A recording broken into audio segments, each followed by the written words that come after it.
If you're new in town or just new to this whole podcast thing, you're tuning in to Law by Night, the podcast that discusses all things vampiric with no fear of breaching the Masquerade. In this episode, we continue to unravel the mysteries behind the origins, motives and cultures of the 7 fallen houses in the world of darkness. This episode will focus on the House of the Rising Wind, the Scourges.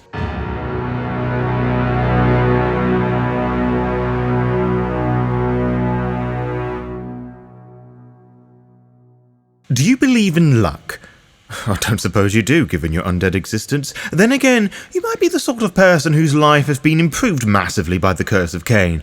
That said, if you believe luck after any of our chats, then you're a lost fucking cause, little lamb. Of course, there are some who walk among the damned and the mortals who do believe in luck, as well as those perils that lurk just out of sight. I won't judge you for believing in those, and neither would the second house of the fallen, the so-called guardian angels. House Asharu, the Angels of Firmament, now referred to by their modern nickname, the Scourges, were once tasked to directing the winds and the breath of life, and if I have to unpack what that means, then you can go elsewhere, little lamb. Now, they provide the inverse, pestilence and plague, as they are quick as the wind and lingers like the storm, all with a single touch. Some can also heal with their seemingly little efforts. They can be quite cruel punishers when they take their contrasting gifts into consideration. Similar things can be said for their weakness, which makes interacting with them difficult from the perspective of a demon. To the Asheru, humans are like Marmite. They either hate them or hate them. They should be protected at all costs or left to rot as pointless mistakes. Mortals are the centre of the existence of every scourge, and they are not known for their flexibility.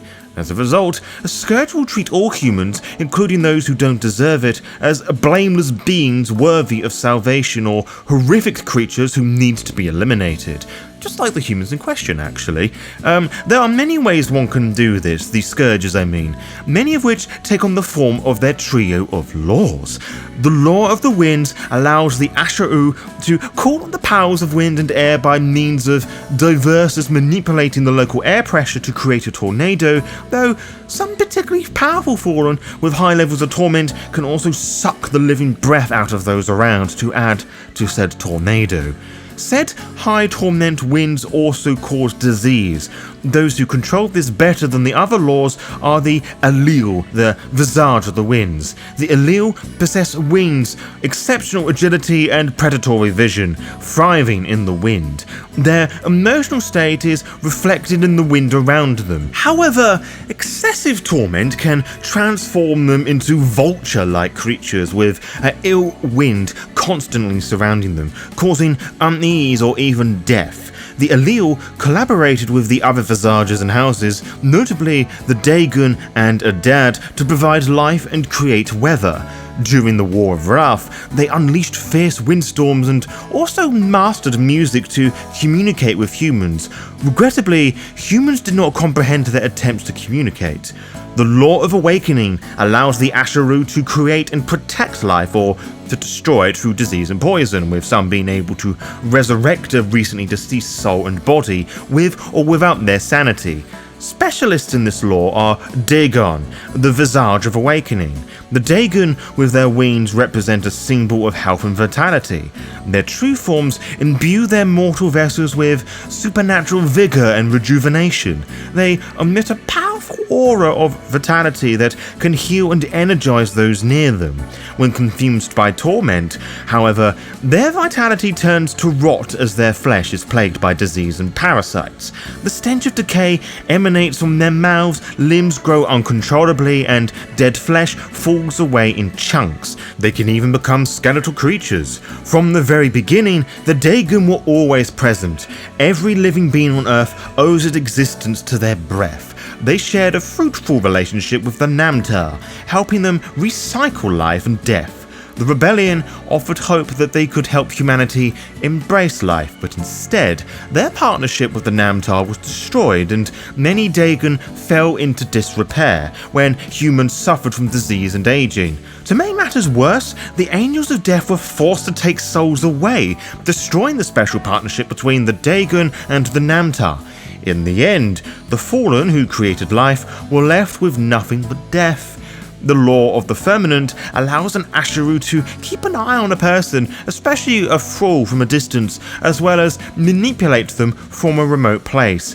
Mastery in this law makes you an Anshar, the visage of the firmament. The Anshar are unique beings with extraordinary abilities. They possess enhanced senses and intuition that allow them to perceive beyond mortal means.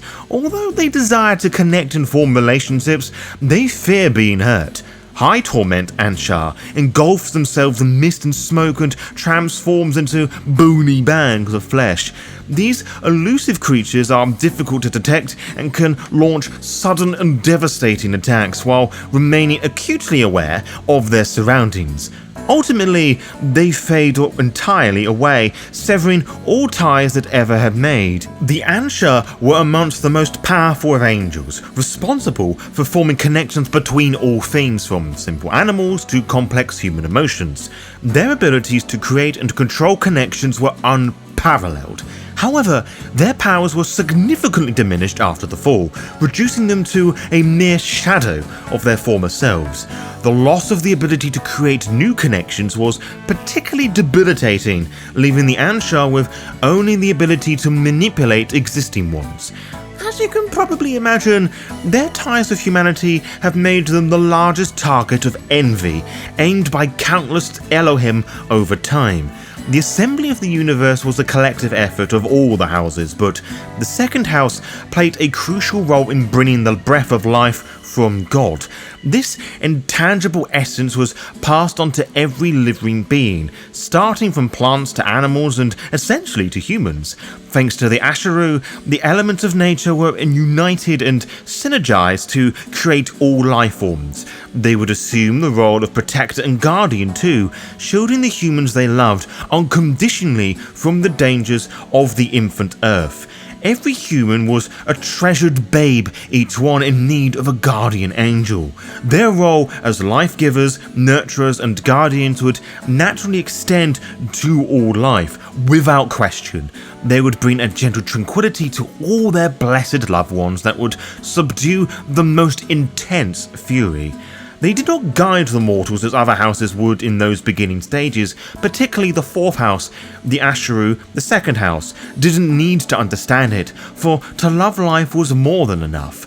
Following God's laws was an easy task for them, to the surprise of the hopeless devoted second house, but to do so in secrecy brought those within the second house a feeling that they had not felt before: sadness.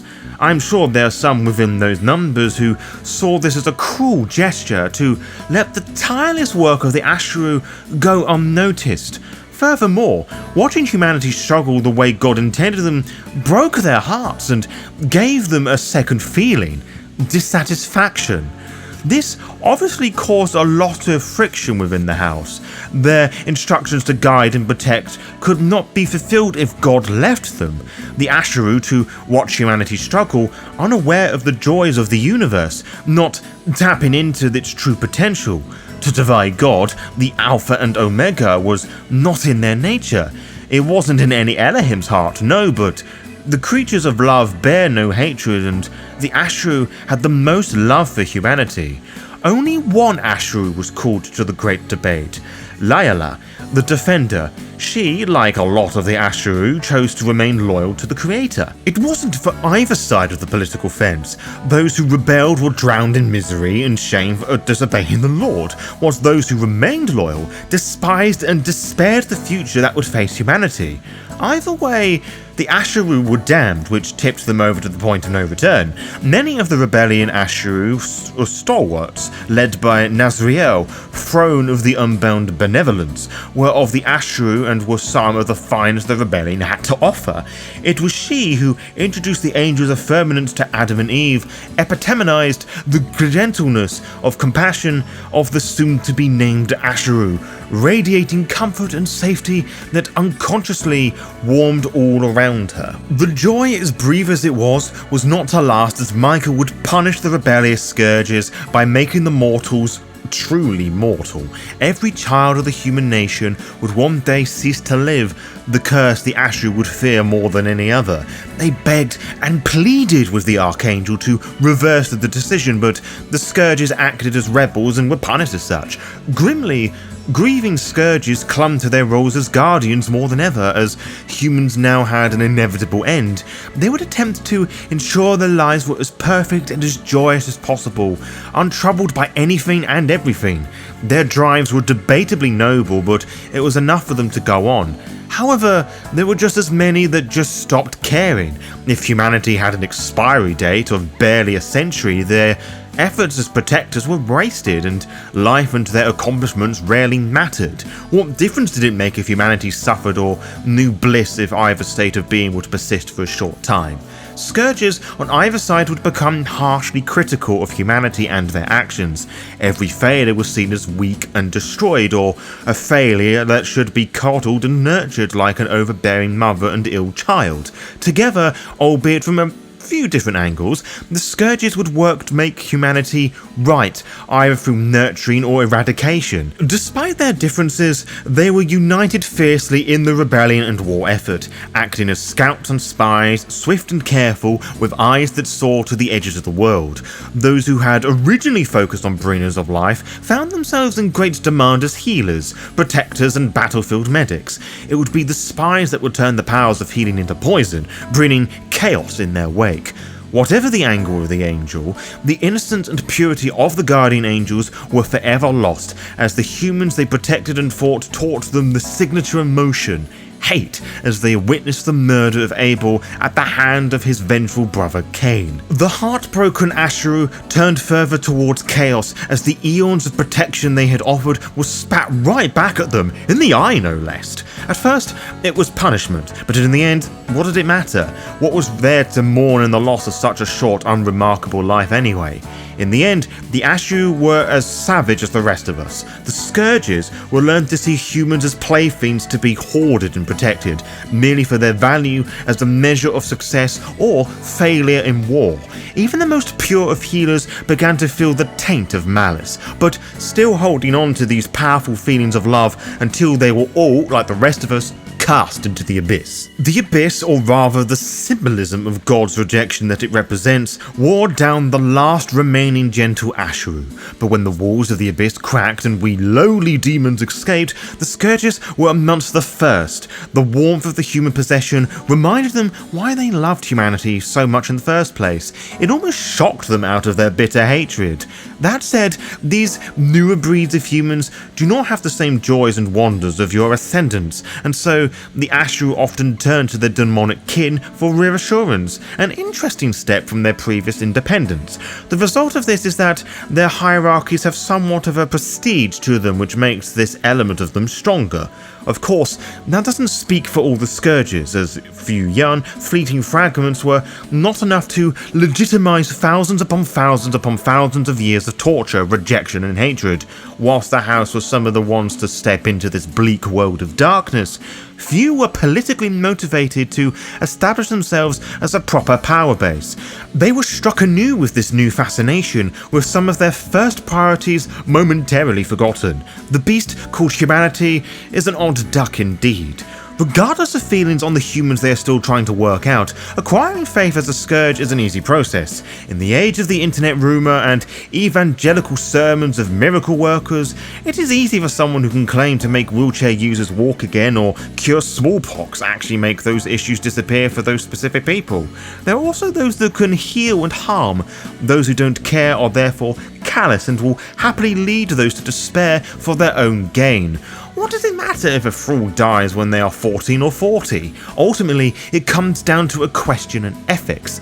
Nazriel, who still leads the house, or so I'm told, but now under the guise of Nazafor, Princess of Majestic Liberation. Not the kind of creature that she was before Michael defeated Lucifer, but not as savage as the likes of Belial and Abaddon, but still very much a creature of harsh practicality, shall we say. She would found the Luciferian faction, for whom many in the second house fought for once, albeit under a different name. These Scourges are still devoted to the Morning Star and the key to guiding humanity to a better place. Some also join the Cryptics for this reason. Faustians tend to naturally oppose the Scourges, counting their vows of protection by using their loved ones, though there are some genuine Scourges amongst their numbers, as we have talked about already.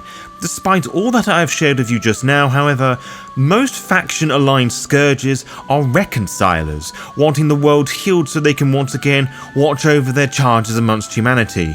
Few dwindle in the Faustian and Ravener factions. The Scourges today are a different beast to the Angels of Firmament they once were. They are now bitter creatures that calculate far too much for their own good.